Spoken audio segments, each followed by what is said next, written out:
Peperpot Nature Park consists of an abandoned plantation of coffee and cocoa. It contains around 1,000 hectares of regenerating forest.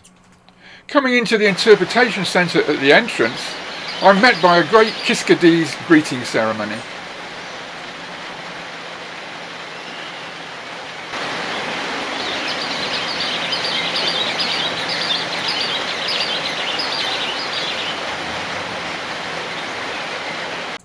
This is not really a forest bird. In fact, it's far more common right in the centre of nearby Paramaribo, the capital city of Suriname. The male and female engage in that attractive greeting ceremony almost every time they meet, even if they've been separated for only a few minutes. Once they've got together again, they'll often spend a lot of time preening side by side.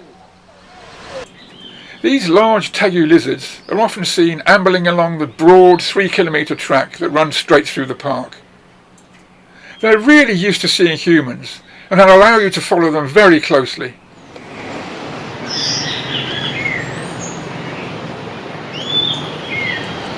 With its long tongue flicking in and out, this one's on a constant quest for food. In the end, I just missed it swallowing something, but I did get it licking its chops afterwards.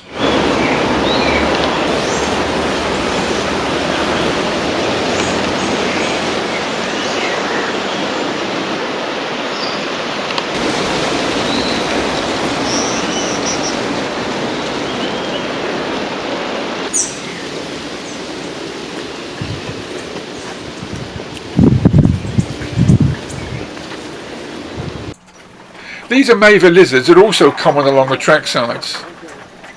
They're a lot smaller than the tegu, but just as tame.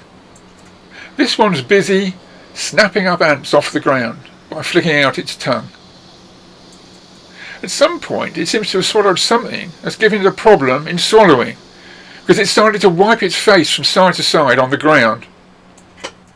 Even several minutes later it still seemed to be encountering problems.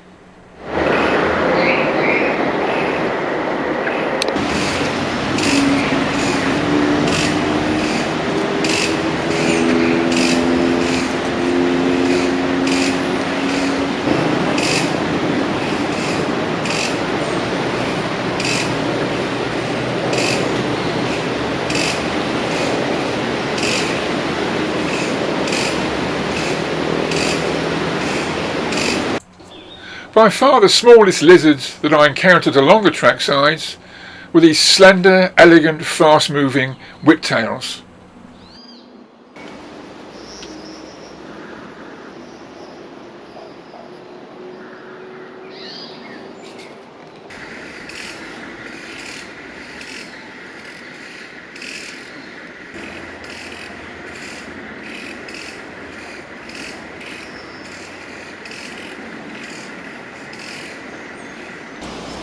Peperpots are great for monkeys.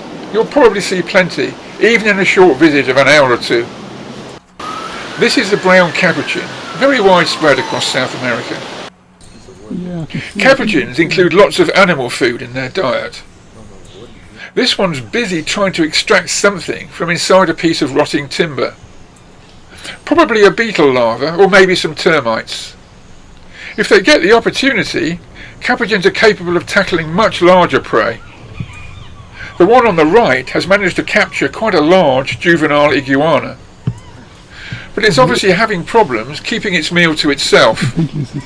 Over and over again it had to pick up the lizard and change positions in an effort, futile as it occurred, to find somewhere private. There was always some other member of the group pushing in and trying to get in on the action. In fact, the owner of the lizard hardly got any spare time to start on its meal. He spent most of the time trying to drive away competitors. The other monkey wants in, but you won't let him.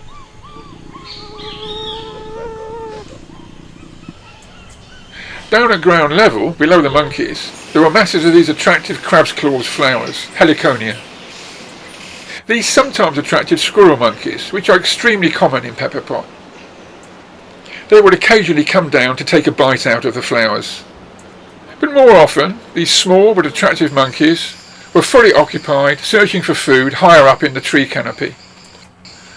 Squirrel monkeys will spend some time eating fruits and seeds, but most of their diet consists of various kinds of animal life.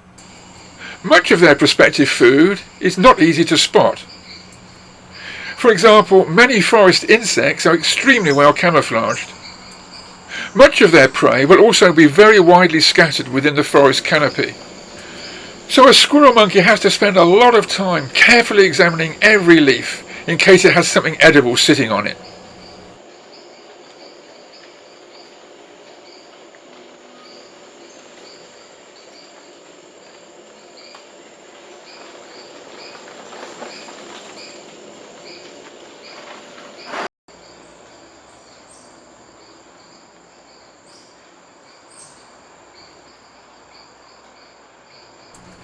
Unfortunately, most of my visits to Peperpot were cut short by rain.